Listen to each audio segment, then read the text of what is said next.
오늘 창원지검이 명태균 게이트 중간 수사 결과를 발표한다고 합니다. 명태균 게이트는 12상 비상계엄의 방아쇠였습니다. 윤석열의 비상계엄 선포는 지난 대선 기간 윤석열 김건희 부부의 여론조작 부정 선고와 정치자금법 위반, 공천 개입 등 불법 행위가 드러나는 것을 막기 위한 극단적 조치였습니다. 창원지검은 작년 11월 4일 명태균과 윤석열, 김건희 부부 간 대화 내용을 담은 수사 보고서를 작성해 보고했고 12월 2일 구속 중인 명태균이 황금폰을 공개하겠다는 의사를 밝히자 다음 날 윤석열은 비상계엄을 선포했습니다. 도대체 황금폰에 어떤 내용이 담겼기에 비상계엄까지 선포했는지를 밝히는 것은 내란의 전모를 밝히기 위한 기본적이면서도 매우 중요한 수사입니다. 그런데 검찰은 수사보고서 작성 이후 사실상 수사를 해태 혹은 회피해 왔습니다. 수사검사가 황금폰 증거인멸을 권유했다는 명태균 측의 주장까지 있었고 수사팀이 사실상 와해되기에 이르렀습니다. 그러다 수사보고서의 존재가 언론 보도로 드러나자 마지못해 중간수사 결과를 발표하게 된 것 아닙니까?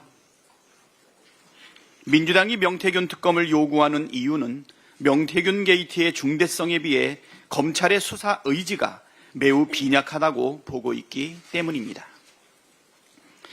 검찰의 중간 수사 결과 발표는 명태균 게이트의 핵심 수사 대상인 김건희 소환 조사 없이 진행되는 것입니다.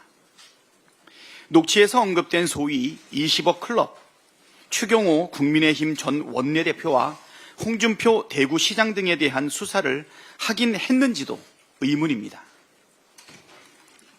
만일 알맹이가 빠지고 쭉정이만 담겨 있다면 검찰이 그동안 의도적으로 권력 핵심부에 대한 수사를 축소 회피해 왔다는 확실한 증거가 될 것이고 명태균 특검의 당위성에 더욱 힘을 실게 될 것입니다.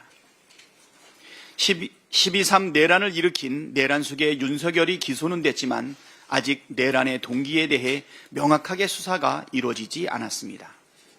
야당에 대한 경고성이니 계몽령이니 뭐니 하는 윤석열의 궤변은 진짜 계엄 이유를 감추기 위한 헛소리에 불과합니다. 12.3 내란의 직접적 원인이 된 명태균 게이트에 대한 철저한 수사, 명태균 특검으로 내란의 실체적 진실을 밝혀내는 것은 민주주의를 지키고 헌정 질서를 수호하기 위한 것입니다. 만일 누군가가 이것을 정쟁이라며 물타기 하려 한다면 그자가 바로 범인입니다. 지난 주말 국민의힘 의원들이 윤석열 복귀 촉구 집회에 참석했습니다. 노상원 수첩의 내용을 보고도 윤석열을 옹호할 수 있다니 말문이 막힙니다. 국민의힘은 애써 노상원 수첩의 의미를 축소하려고 하지만 노상원이 김봉규 정보사 대령에게 사격, 폭발을 잘하는 인원을 추천하라고 지시한 사실도 확인됐습니다. 계엄이 성공했다면 수첩에 적힌 정치인, 방송인, 노동자, 종교인, 체육인 등 수백 명을 체포 구금하고 이들을 폭파, 독살하는 일이 실제로 벌어졌을 거란 뜻입니다.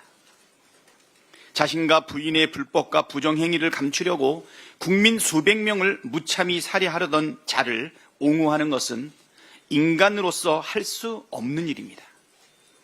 전문용어로 인면수심이라고 합니다. 윤석열 복귀라니 살육과 테러가 난무하는 나라를 원하는 것입니까? 권성동, 윤상현, 나경원, 김기현, 김민전 의원을 비롯한 국민의힘 의원들은 이성과 양심을 회복하고 인간의 길을 걷기를 바랍니다. 당 대표께서